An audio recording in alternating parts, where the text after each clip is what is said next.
कोई व्यक्ति मर जाता है, कहते हैं स्वर्गवासी हुआ। अगर वो स्वर्गवासी हुआ तो फिर रोते क्यों हैं? परमात्मा ने ये रहस्य खोला कि मरने के बाद कोई स्वर्ग नहीं जाता है, वो धरती पर ही रहता है, इस नरक की दुनिया में ही रहता है। और तभी तो सभी लोग रोते हैं, क्योंकि आत्मा को दुख का अनुभव होता है। दूसरी बात, अगर जो हमने उसका आध्यात्मिक रहस्य समझा, दो प्रकार का मानना है। एक है शरीर को अंतिम संस्कार कर दिया, जला दिया, दफना दिया या नदी में बहा दिया, कुछ भी किया। एक है वो मरना, और एक मरना है आध्यात्मिक रीति से। कहते हैं जीवत मरे ताही सब सूझे, आप न मरिए स्वर्ग न जाइए। जब जीते जी हम ईश्वरीय मार्ग पर चलते हैं, धर्म के मार्ग पर चलते हैं, तब जाकर के हम स्वर्गवासी बनते हैं। हम भीतर ही भीतर उस स्वर्ग का अनुभव करते हैं। जब इंद्रियों से जो परे का सुख है, जब हम योग लगाते हैं, ध्यान करते हैं, धर्म के मार्ग पर चलते हैं, ईश्वरीय पथ पर चलते हैं, तो भीतर ही भीतर हम स्वर्ग का अनुभव करते हैं। वैसे कोई मरकर स्वर्ग नहीं जाता, लेकिन जीते जी स्वर्ग का अनुभव वही आत्मा करती है जो पवित्रता के मार्ग पर, धर्म के मार्ग पर अपनी इंद्रियों को वश में करके जीते हैं। इसलिए महात्मा बुद्ध ने भी कहा, एक बार दो ब्राह्मण आते हैं, वो कहते हैं कि जो तुम स्वर्ग का वर्णन करते हो, तो क्या तुमने स्वर्ग देखा है? कहते नहीं। तुम्हारे बड़े बुजुर्गों ने स्वर्ग देखा है? कहते तो हैं कि भाई मरने के बाद अच्छे कर्म किए तो स्वर्ग में जाएंगे, और अगर बुरे कर्म किए तो नरक में जाएंगे। महात्मा बुद्ध कहते हैं कि मैंने स्वर्ग देखा है और मैं तुम्हें स्वर्ग दिखा सकता हूं, जीते जी। और वो ध्यान करते हैं, सामने वाले को विधि बताते हैं, वो भी करते हैं ऐसे, तो उन्हें स्वर्ग की अनुभूति होती है, परम आनंद की अनुभूति होती है। तो कहने का भावार्थ ये है, जब हम योग साधना करते हैं तो जो हमारा मन सुख शांति को खोज रहा है, जो आनंद को खोज रहा है, वो आपको भीतर ही मिलेगा। जो आप बाहर भटक रहे हैं माया मृग की तरह, ऐसे नहीं भटकना। ईश्वरीय श्रीमत पर चलना माना स्वर्गवासी बनना, और अपनी मत पर चलना, संसार की मत पर चलना माना नरकवासी बन। ओम शांति। बाबा के महावाक्य सुनते हैं। बाबा कहते, मीठे बच्चे, कल्याणकारी बाप अभी तुम्हारा ऐसा कल्याण कर देते हैं जो कभी रोना ना पड़े। रोना अकल्याण व देह अभिमान की निशानी है। प्रश्न है, किस अटल भावी को जानते हुए तुम्हें सदा निश्चिंत रहना है? उत्तर है, तुम जानते हो कि इस पुरानी दुनिया का विनाश अवश्य होना है। भले पीस के लिए प्रयास करते रहते हैं, लेकिन नर चाहत कुछ और ईश्वर चाहत कुछ और। कितना भी कोशिश करें, यह भावी टल नहीं सकती। नेचुरल कैलेमिटीज आदि भी होनी है। तुम्हें नशा है कि हमने ईश्वरीय गोद ली है, जो साक्षात्कार किए हैं वह सब प्रैक्टिकल में होना ही है, इसलिए तुम सदा निश्चिंत रहते हो। ओम शांति। विश्व में मनुष्यों की बुद्धि में भक्ति मार्ग का ही गायन है, क्योंकि अभी भक्ति मार्ग चल रहा है, या फिर भक्ति का गायन नहीं है। यहाँ तो बाप का गायन है, बाप की महिमा करनी होती है।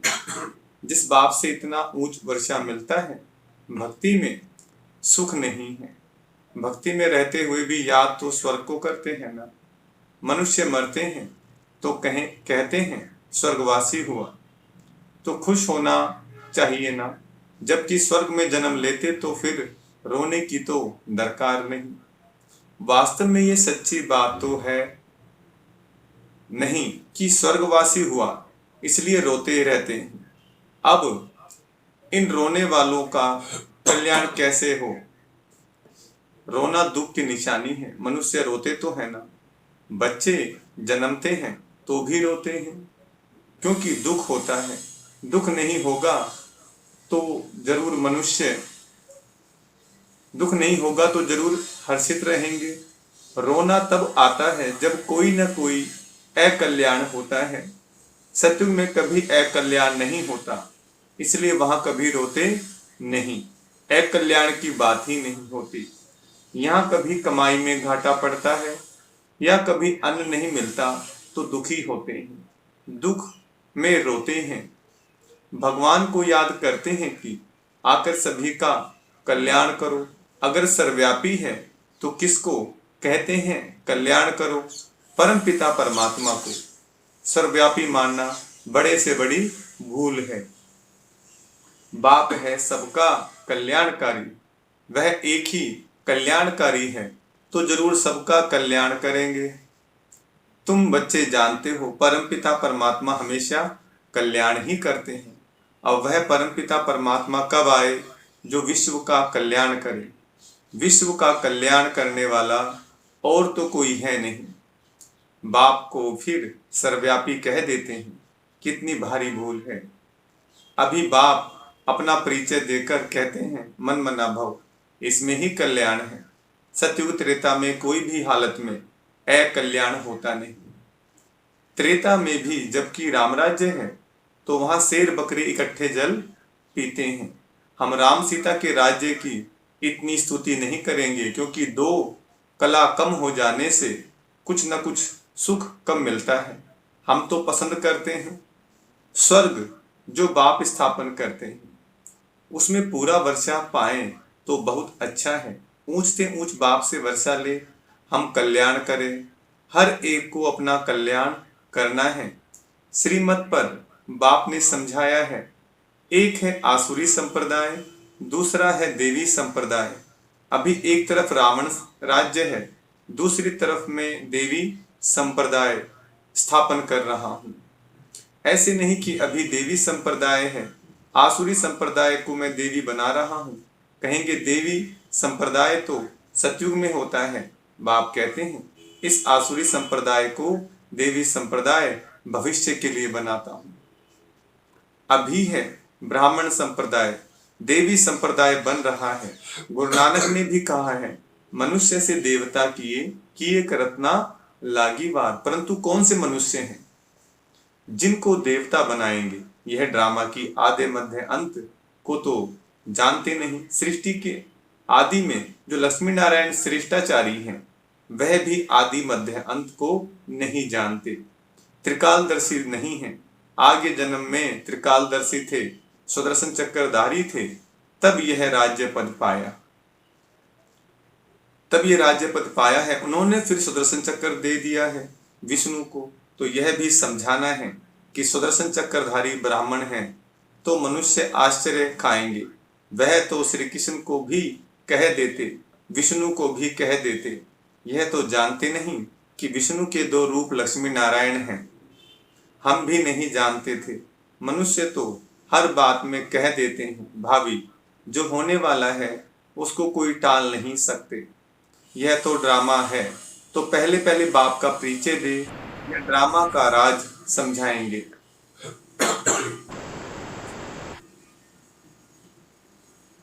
जो होने वाला है उसको कोई टाल नहीं सकते, यह तो ड्रामा है। तो पहले पहले बाप का परिचय दे, यह ड्रामा का राज समझाएंगे। सो भी जब बाबा की याद हो, पहले पहले बाप का परिचय देना चाहिए। बेहद का बाबा शिव बाबा तो मशहूर है, रुद्र बाबा भी नहीं कहेंगे। शिव बाबा नामी ग्रामी है। बाप ने समझाया है कि जहां जहां भक्त हैं उन्हों को जाकर समझाओ। अखबार में पढ़ा था, मनुष्य कहते हैं कि हिमालय की इतनी मल्टी मिलियन एज है, अब हिमालय की कोई आयु होती है क्या? यह तो सदैव है ही। हिमालय कभी गुम होता है क्या? यह भारत भी अनादि है, अब रचा गया, उसकी एज नहीं निकाल सकते। वैसे हिमालय के लिए भी नहीं कह सकते कि यह कब से है। इस हिमालय पहाड़ की आयु गिनी नहीं जाती। ऐसे थोड़े ही कहेंगे कि आकाश की व समुद्र की आयु इतनी है। हिमालय की आयु कहते हैं तो समुद्र की भी बताएं। कुछ भी जानते नहीं। यहाँ तो तुमको बाप से वर्षा पाना है। यह है ईश्वरीय फैमिली। तुम जानते हो बाप का बनने से स्वर्ग के मालिक बनते हैं। एक राजा जनक की बात नहीं। जीवन मुक्ति में अथवा राम राज्य में तो बहुत होंगे ना। सबको जीवन मुक्ति मिली होगी। तुम सेकंड में जीवन मुक्ति मुक्ति पाने के पुरुषार्थी हो। बच्चा बने हो, मम्मा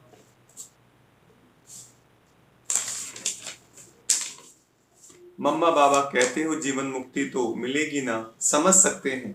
प्रजा तो ढेर की ढेर बनती जाती है। दिन प्रतिदिन प्रभाव तो निकलना है ना। यह धर्म की स्थापना करना बड़ी मेहनत है। वह तो ऊपर से आकर स्थापना करते हैं, उनकी पिछाड़ी ऊपर से आते जाते हैं। यहाँ तो एक एक को राज्य भाग्य पाने का लायक बनाना पड़ता है। लायक बनाना बाप का काम है। जो मुक्ति जीवन मुक्ति के लायक थे, सबको माया ने नालायक बना दिया है। 5 तत्व भी नालायक बने हैं, फिर लायक बनाने वाला बाप है। तुम्हारा अभी सेकंड सेकंड जो पुरुषार्थ चलता है, समझते हैं कल पहले भी फलाने ने ऐसा ही पुरुषार्थ किया था। कोई आश्चर्यवंत भागंती हो जाते हैं, फारकती दे देते हैं, प्रैक्टिकल देखते रहते हैं। यह भी समझते हैं विनाश सामने खड़ा है। ड्रामा अनुसार सबको एक्ट में आना है। नर चाहत कुछ और ईश्वर चाहत कुछ और। वह चाहते पीस हो, परंतु भावी को तुम बच्चे जानते हो, तुमने साक्षात्कार किया है। वह भले कितना भी माथा मारे कि विनाश ना हो, परंतु यह भावी टल नहीं सकती। अर्थक्वेक, नेचुरल कैलेमिटीज होंगी, वह क्या कर सकते? कहेंगे यह तो गॉड का काम है। तुम्हारे में बहुत थोड़े हैं जिनको इतना नशा चढ़ता है और याद में रहते हैं। सब तो परिपूर्ण नहीं बने हैं। तुम जानते हो यह भावी टलने की नहीं है। अन्न नहीं है, मनुष्यों के रहने के लिए जगह नहीं है। 3 पैर पृथ्वी के नहीं मिलते। तुम्हारा यह है ईश्वरीय परिवार। माता पिता और बच्चे बाप कहते हैं मैं बच्चों के आगे ही प्रत्यक्ष होता हूँ, बच्चों को सिखाता हूँ। बच्चे भी कहते हैं हम बाप की मत पर चलते हैं। बाप भी कहते हैं मैं बच्चों के ही सम्मुख आकर मत देता हूँ। बच्चे ही समझेंगे नहीं, समझते हैं तो छोड़ो, लड़ने की कोई बात नहीं। हम परिचय देते हैं बाप का। बाप कहते हैं मुझे याद करो तो विक्रम विनाश होंगे, और सुदर्शन चक्र को याद करो तो चक्रवर्ती राजा बनेंगे। मन मना भव मध्याजी भव का अर्थ भी यह है। बाप का परिचय दो, जिससे क्रिएटर और क्रिएशन का राज तो समझ जाएं। मुख्य यह एक ही बात है। गीता में मुख्य यह एक ही भूल है। बाप कहते हैं मुझ कल्याणकारी को ही आकर कल्याण करना है। बाकी शास्त्रों से कल्याण हो नहीं सकता। पहले तो सिद्ध करना है कि भगवान एक है। उनको तुम याद करते हो परंतु जानते नहीं हो। बाप को याद करना है तो परिचय भी चाहिए ना। वह कहाँ रहते हैं, आते हैं व नहीं आते। बाप वर्षा तो जरूर यहाँ के लिए देंगे या वहां के लिए देंगे। बाप तो सम्मुख चाहिए। शिवरात्रि भी मनाते हो, शिव तो सुप्रीम फादर है, सब आत्माओं का वह रास्ता है। ने नॉलेज देते हैं। सृष्टि चक्र के आदि मध्य अंत को वह जानते हैं। वह है ऊंचे से ऊंचा टीचर जो मनुष्य को देवता बनाते हैं, राजयोग सिखलाते हैं। मनुष्य कभी राजयोग सिखला न सके, हमको भी उसने सिखलाया, तब हम सिखलाते हैं। गीता में भी शुरुआत में और अंत में मन मना भव और मध्याजी भव कहा है। झाड़ और ड्रामा का नॉलेज भी बुद्धि में रहता है, डिटेल में समझाना पड़ता है। रिजल्ट में फिर भी एक बात आती है, बाप और वर्षे को याद करना है। यहाँ तो एक ही बात है, हम विश्व के मालिक बनेंगे। विश्व का कल्याणकारी ही विश्व का मालिक बनाते हैं। स्वर्ग का मालिक बनाएंगे, नरक का थोड़े ही मालिक बनाएंगे। दुनिया यह नहीं जानती कि नरक का रचयिता रावण है, स्वर्ग का रचयिता बाप है। अब बाप कहते मौत सामने खड़ा है, सबकी वानप्रस्थ अवस्था है, मैं लेने आया हूँ। मुझे याद करो तो विक्रम विनाश होंगे, आत्मा मेली से शुद्ध हो जाएगी, फिर तुमको स्वर्ग में भेज देंगे। यह निश्चय बुद्धि से किसको समझाना है? तोते मुआफिक नहीं। निश्चय बुद्धि को फिर रोने की व देह अभिमान में आने की बात नहीं होती। देह अभिमान बहुत गंदा बना देता है। अब तुम देही अभिमानी बनो, शरीर निर्वाह अर्थ कर्म करो, वह तो कर्म सन्यासी बन जाते। यहाँ तो तुमको गृहस्थ व्यवहार में रहना है, बच्चों को संभालना है। बाप को और चक्कर को जानना तो बहुत सहज है। बाप को कितने बच्चे हैं, फिर उनमें कोई सपूत है कोई कपूत है। नाम बदनाम करते हैं, काला मुंह कर देते हैं। बाप कहते हैं काला मुंह नहीं करो, बच्चा बन और फिर काला मुंह करते हो, कुल कलंकित बनते हो। इस कामचिता से तुम सावरे बने हो, कामचिता पर थोड़े ही जल मरना है, हल्का नशा भी नहीं होना चाहिए। सन्यासी आदि अपने फॉलोअर्स को ऐसे थोड़े ही कहेंगे, वह रियलिटी में नहीं है। बाप तो सबको सच्ची बातें समझाते हैं। बाप कहते हैं मुझे याद करो, तुमने गारंटी की है बाबा आपकी मत पर चल हम स्वर्गवासी बनेंगे। बाप कहते हैं बच्चे फिर विषय गटर में गिरने का ख्याल क्यों करते हो, तुम बच्चियां अब ऐसी मुरली चलाओ तो कहेंगे ऐसा ज्ञान तो हमने कभी नहीं सुना। मंदिर के हेड्स को पकड़ना चाहिए, चित्र ले जाना चाहिए। यह त्रिमूर्ति झाड़ दिलवाला के ही चित्र हैं। ऊपर में देवी झाड़ है, झाड़ खड़ा है, बाकी देवी झाड़ जो पास्ट हो गया वह दिखाते हैं। ऐसी सर्विस कोई करके दिखाए तब बाबा महिमा करें। इसने तो कमाल की है। देवी जैसे बाबा रमेश की महिमा करते हैं। प्रदर्शनी विहंग मार्ग की सर्विस का नमूना अच्छा निकाला है। यहाँ भी प्रदर्शनी करेंगे, चित्र तो बहुत अच्छे हैं। अब देखो दिल्ली में जो रिलीजियस कॉन्फ्रेंस होती है वह भी कहते हैं वननेस हो, उसका तो अर्थ नहीं।